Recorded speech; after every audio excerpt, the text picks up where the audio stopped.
2024 es un año electoral intenso, no solamente en México, sino en buena parte del mundo, como nunca. Estamos saludando al maestro Fausto Pretelín. Él es internacionalista, a quien le agradezco muchísimo. Colabora con El Economista también, con el periódico El Economista. Le agradezco mucho que nos acompañe para explicarnos qué está pasando en Europa, donde se ha desatado una tormenta política por el avance de la ultraderecha. Fausto, bienvenido. ¿Cómo estás, Pepe? Buenas noches.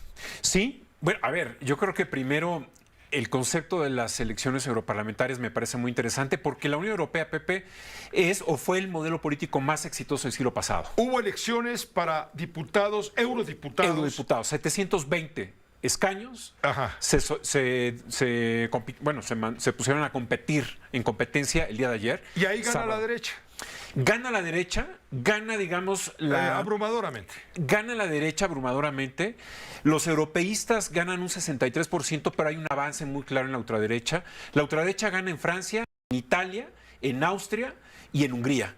Y quedan en segundo lugar en Alemania, en Polonia y en Países Bajos. Estos 8 países de los 27 países miembros, 2 de ellos son pilares o 3 de ellos fundamentales de la creación de la Unión Europea. Cuando nace la Unión Europea en 1956, Italia, Francia, Alemania, junto con Países Bajos, Bélgica y Luxemburgo, crean esto que hoy conocemos como la Unión Europea. Bueno, de esos 6 países, hoy Francia, Alemania e Italia, la ultraderecha está ahí, y Países Bajos, 4 de 6, es decir, 4 países de los 6 fundadores están bajo el gobierno de ultraderecha o forman coalición de apoyo a la ultraderecha. Ayer, de alguna manera, hubieron estas elecciones. Pepe, el Europarlamento es el único pilar de la Unión Europea democrático, el que se elige a través del voto, ningún otro, es decir, ni el Consejo de Europa, ni la Comisión Europea, ni el Tribunal Europeo, es decir, esos pilares de la Unión Europea son totalmente lejanos a la población, pero el Europarlamento es el más cercano a la población. Democrático y mide mucho la emoción, el enojo que tiene la población. En muchas ocasiones, en España, por ejemplo, la gente votó en mucho sentido por castigar al partido que está en el poder, es decir, al PSOE. Gana el Partido Popular. Vox, ultraderecha, crece el 50% respecto a las elecciones del Europarlamento hace 5 años. Entonces, y eso lo vemos en todas partes. En Francia, por ejemplo, la ultraderecha gana en las elecciones de ayer, deja al partido de Macron a un prácticamente 15%, es decir, la ultraderecha ganó 30% y el partido de Macron 15%. Por eso decide Macron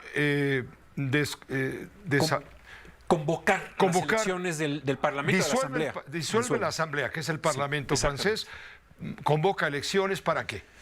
Convoca en el sentido, yo la lectura que hago es, reconoce una crisis muy fuerte de su partido, es decir, pasa a la ultraderecha totalmente arriba de su partido. Segundo, creo que piensa mucho en la estrategia que ya tiene décadas atrás, en donde los partidos de centro se apoyan cuando van a competir en contra de la ultraderecha.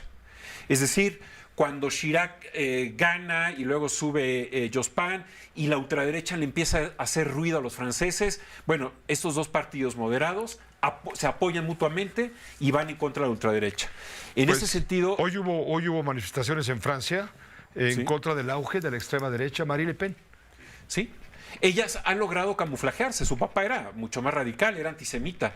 Ella, de alguna manera, ha entendido muy bien cuál es el sentido del voto, cómo poder maquillar esos rasgos defectuosos, si uno le quiere llamar, a aquellos rasgos que van en contra de la creación de la Unión Europea.